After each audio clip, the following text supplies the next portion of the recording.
This video we look at the Maxwell Boltzmann distribution of molecular energies. So if you have a collection, a bag full, a balloon full, a beaker full of molecules, the distribution of energy that the molecules have, how that energy is shared between the molecules, is not fair. They don't all have the exact same amount of energy. They're not moving with the same amount of kinetic energy. So the Maxwell Boltzmann distribution shows how the number of molecules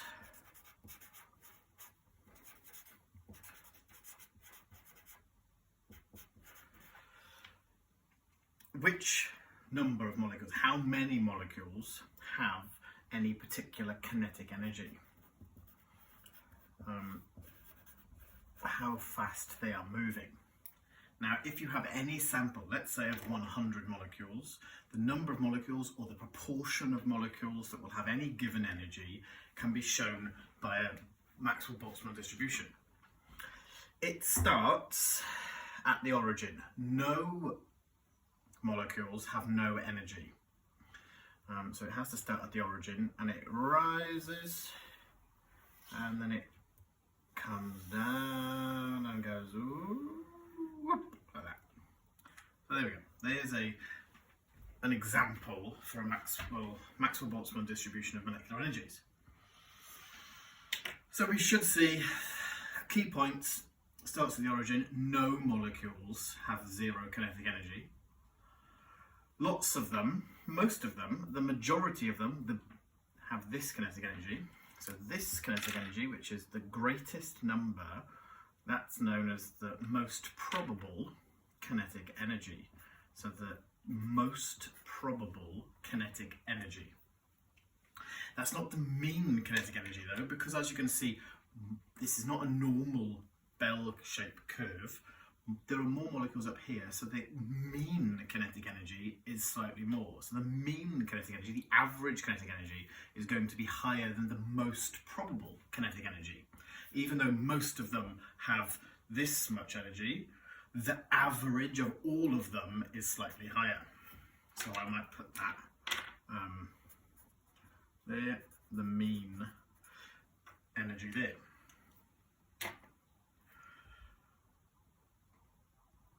Okay, some molecules, very few molecules, have a lot of energy, a lot of energy, they're whizzing around. Now obviously as they're sitting around in the beaker, collisions are taking place between molecules.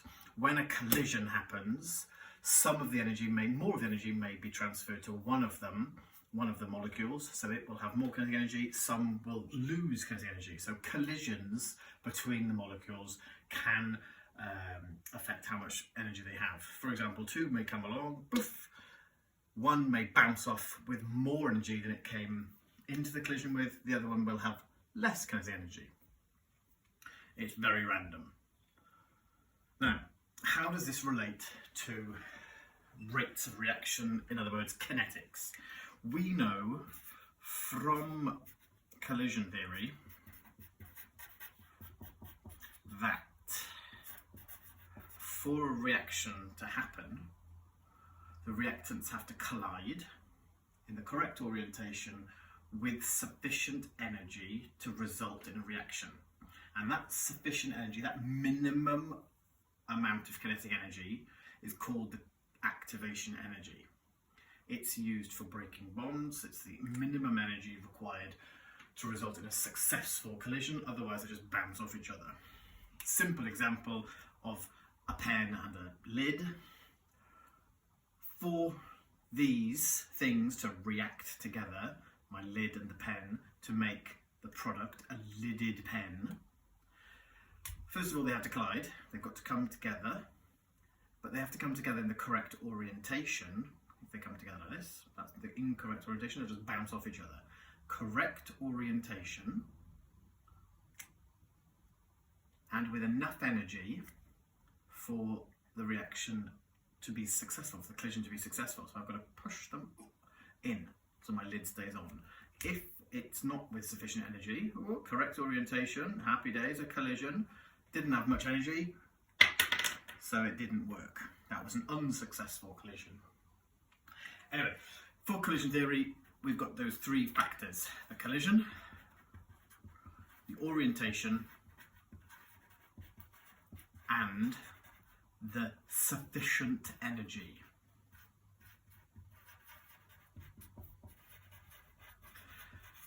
The minimum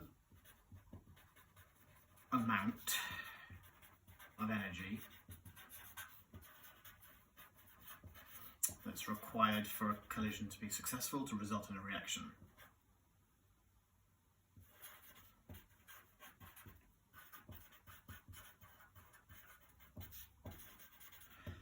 Called the activation energy.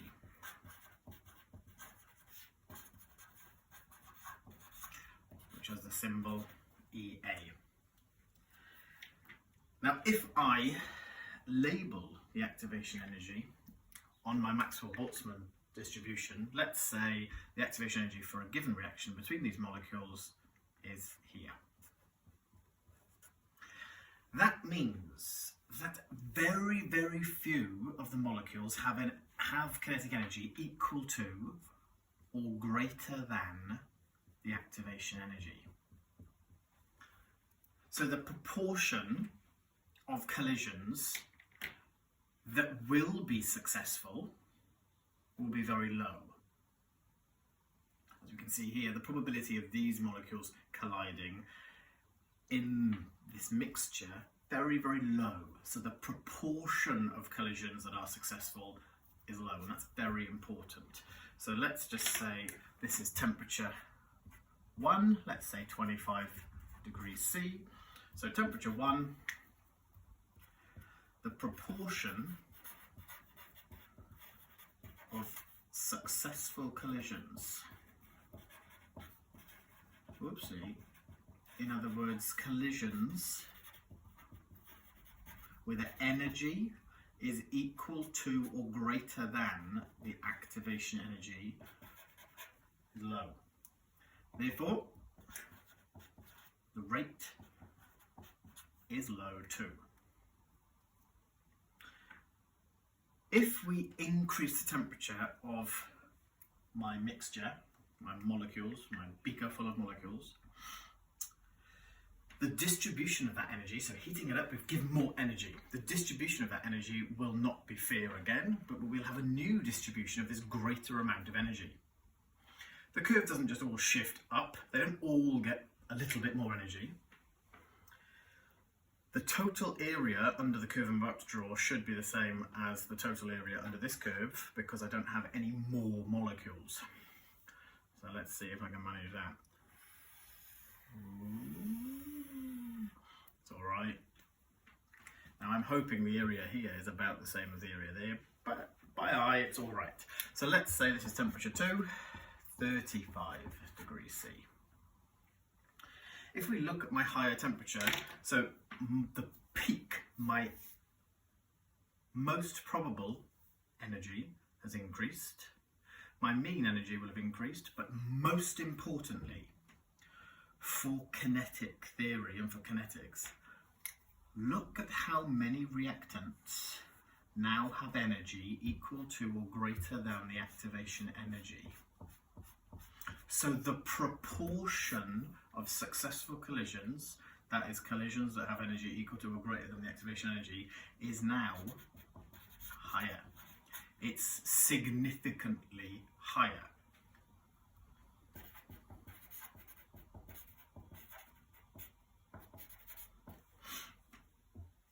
Therefore, my rate is going to increase significantly.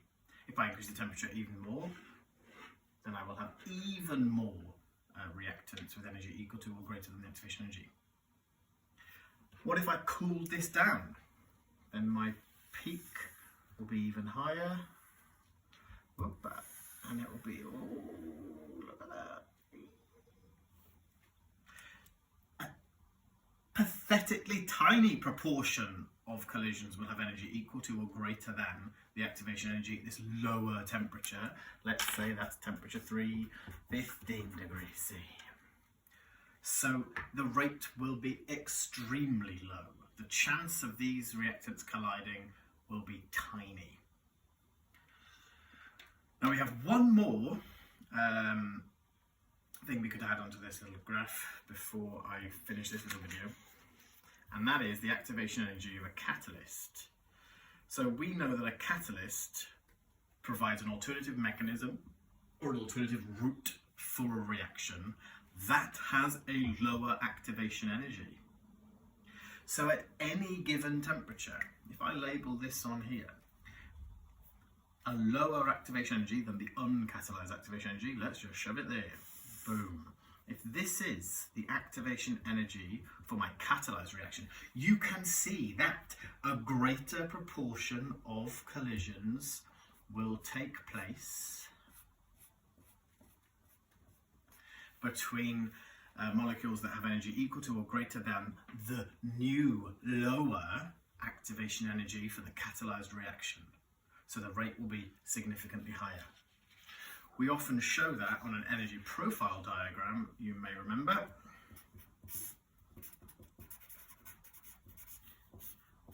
Reactants, products, there's my energy level diagram. It's an exothermic reaction because my products store less energy than the reactants. And that hump, from there to the top of the hump, is my activation energy, the minimum energy required for the reactants to collide in order to result in a successful reaction. My catalyst provides an alternative route that has a lower activation energy. Therefore, a greater proportion of collisions will be between molecules that have energy equal to or greater than the activation energy. So a greater proportion, a significantly greater proportion of collisions will be successful, and so the rate of reaction will increase. Two other things you can chuck into the Maxwell Boltzmann here as well. If you change the number of molecules, then you change the area under the peak, but you don't change the energies. The energy will still be distributed. Energy is only affected by temperature. If you change the pressure, don't change the energy. Don't change the number of molecules either. If you change the surface area of a catalyst, you increase the rate because you've increased the number of active sites for the catalyst for adsorption, etc.